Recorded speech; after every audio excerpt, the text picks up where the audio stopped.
अस्सलाम वालेकुम नाजरीन, आप देख रहे हैं नाफे अपडेट्स।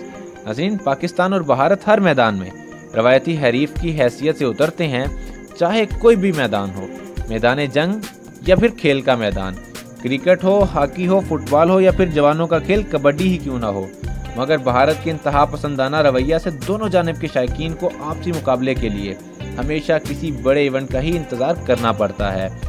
मगर गुज़िश्ता दिनों में कोरोना वायरस की वजह से परेशानी में इजाफा के बाइस साबिक फास्ट बॉलर, पाकिस्तान की नहायत मारूफ शख्सियत पिंडी एक्सप्रेस शोएब अख्तर ने नहायत अहम मुतालबा कर दिया है। उनका क्या मुतालबा है वो हम आपको आगे चलकर बताएंगे। उससे पहले अगर आपने अभी तक हमारा चैनल सब्सक्राइब नहीं किया तो हमारे चैनल को लाजमन सब्सक्राइब कर लीजिए और बेल आइकन को क्लिक कीजिए ताकि नाफे अपडेट से आने वाली हर वीडियो सबसे पहले आप तक पहुँच सके।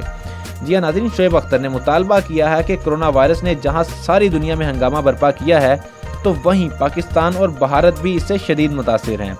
लोगों में ज़हनी तनाव बढ़ रहा है, लोगों के अंदर परेशानी का रुझान बढ़ रहा है और बहुत से लोग बेरोज़गारी के बायस फाकों पर मजबूर हैं। तो ऐसे में शोएब अख्तर ने मुतालबा किया है कि पाकिस्तान और भारत के माबैन वनडे मैचेस पर मुश्तमिल सीरीज़ करवाई जाए ताकि इससे हासिल होने वाला पैसा दोनों मालिक में बराबर तकसीम करके लॉकडाउन से मुतासरा लोगों की अमदाद की जा सके और किसी न किसी हद तक ज़हनी तनाव का शिकार डिप्रेशन के लोगों के लिए एक निहायत अच्छा माहौल फराहम किया जा सके जो उन्हें डिप्रेशन से निकाल सके।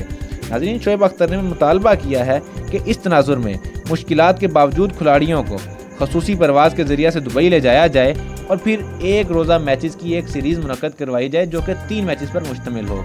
इससे हासिल होने वाले पैसे को दोनों मालिक में इक्वली डिवाइड करके लॉकडाउन के मुतासरा लोगों तक पहुंचाया जाए जो कि खिलाड़ियों की जानिब से एक बेहतरीन डिस्ट्रीब्यूशन हो सकती है और दोनों मालिक के क्रिकेट की इंतज़ामिया की जानिब से। नाज़रीन, इससे क्या फ़ायदा हो सकता है? इससे 2 बड़े बड़े फ़ायदे हैं। सबसे पहला कि ज़हनी तनाव के जो शिकार मरीज़ हैं या ज़हनी तनाव के शिकार लोग हैं उन्हें एक बेहतर प्लेटफॉर्म मुहैया आ सकता है अपना वक्त गुजारने का, और साथ में जो इससे हासिल होने वाला पैसा है वो बहुत से बेरोज़गार और गरीब मुस्तहिक लोगों तक पहुंच सकता है जो कि उनके लिए नहायत फ़ायदेमंद है उनकी ज़िंदगियों के लिए जो कि फाकों पर मजबूर हैं। तो जी हाँ नाज़रीन, ये ज़ाहिरी तो बहुत मुश्किल फ़ैसला है मगर इसके बहुत सारे फ़वाइद हासिल किए जा सकते हैं जो कि दोनों ममालिक को इस पर गौर व फिक्र करनी चाहिए। उम्मीद है आपको हमारी ये वीडियो पसंद आई होगी। अगर आपने अभी तक हमारा चैनल सब्सक्राइब नहीं किया तो लाजमन नाफे अपडेट्स को सब्सक्राइब कर लीजिए और बेल आइकन को क्लिक कीजिए ताकि हमारी हर आने वाली वीडियो सबसे पहले आप तक पहुंच सके। कमेंट सेक्शन में अपनी राय का इजहार लाजमन कीजिए। मुझे इजाज़त दीजिए। अल्लाह हाफिज़।